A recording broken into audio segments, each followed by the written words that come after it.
The interstate highway system is home to 253 million cars, and is about 47,000 miles long. To put that into perspective, that length is equal to over 17 United States horizontal, or a trip around the Earth 2 times.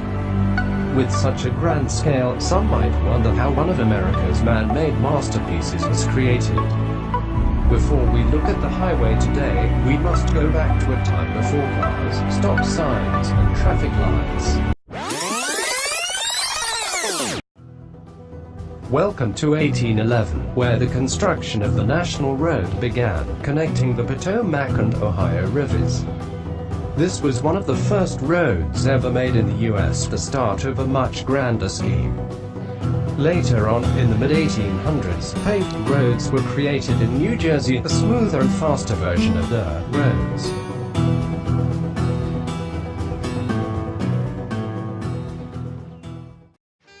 However, the real start of the interstate highway was from the popularity of cars. The first car was built in around 1885 by Carl Benz, but was more of a luxury instead of a useful machine. Trains were considered more useful, but the problem with trains was that there were specific times that people had to follow, forcing them to adjust their schedules. Also, if the train wasn't on time, it made people feel they were being punished for something out of their control. Cars could make up for this, but they were too expensive for the common folk. However, this would all change in 1908 when Henry Ford created cheaper automobiles that were more dependable. Before, cars were only a fun way of getting around, but now cars became more and more useful for typical citizens. As more cars were produced, the necessity for more roads grew, especially roads that connected the east and west coast of America. In 1913, Carl G. Fisher did exactly this by creating a single road through the center of North America called the Lincoln Highway.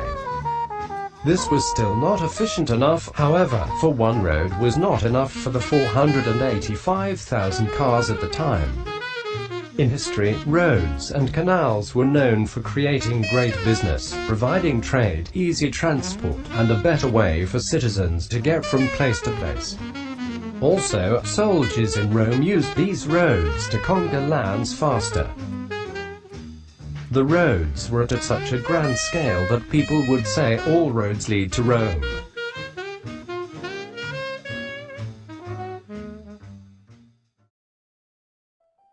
Dwight D. Eisenhower worked as an American Army general, and in 1953, he became president. Eisenhower took inspiration from the roads of Germany from his time in the military, and realized how fast it made transport.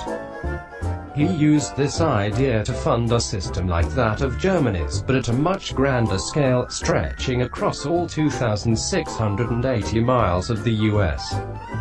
Car insurance companies supported this, for they realized with highways people would want cars more, and that just meant more business for them. A diorama called Futurama, made in 1939, displayed what an interstate highway system could look like going through entire cities. The Federal Aid Highway Act of 1956 was passed in June, and cost $26 billion, almost all from the federal government, and the other 10% from states. The first highway is unknown, unfortunately, for 3 states claim to be the first. These include Missouri, Kansas, and Pennsylvania.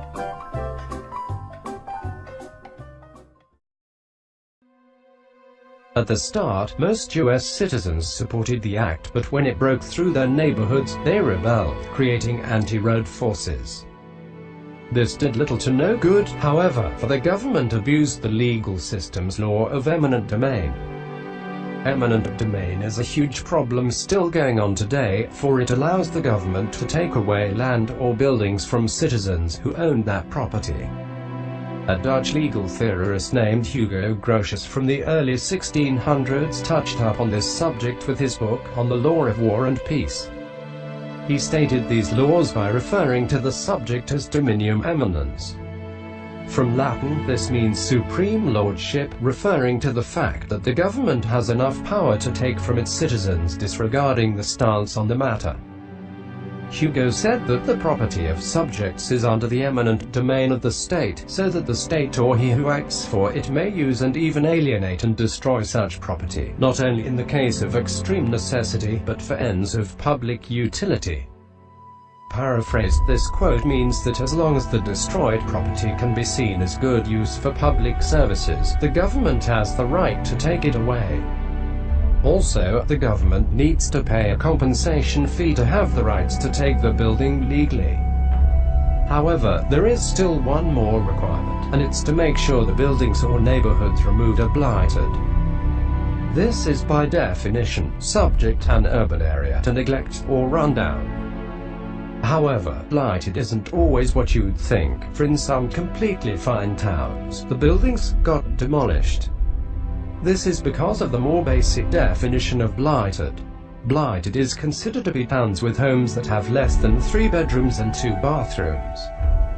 With this huge generalization, nice small homes could be destroyed, for they were deemed blighted.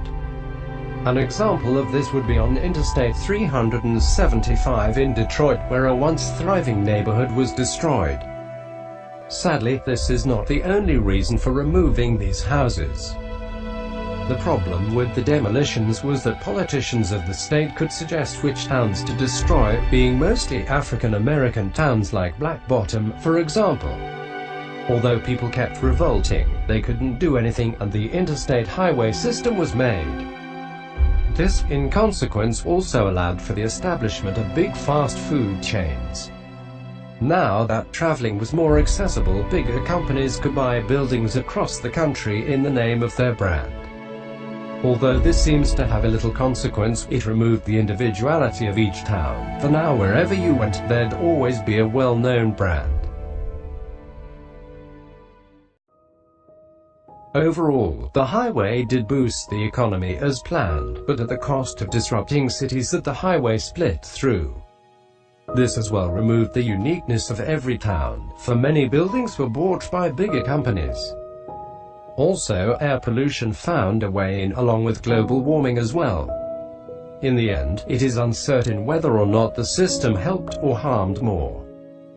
However, looking at it all, it is certain that people will look back admiring the grand scale of the interstate highway system. There are about 70 major interstate highways, all connecting the entire nation.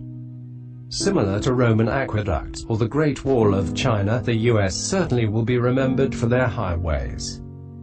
It allowed so fast transport that a journalist named Charles Kurrell, famous for his segments called On the Road on CBS, said, "Thanks to the interstate highway system, it is now possible to travel across the country from coast to coast without seeing anything."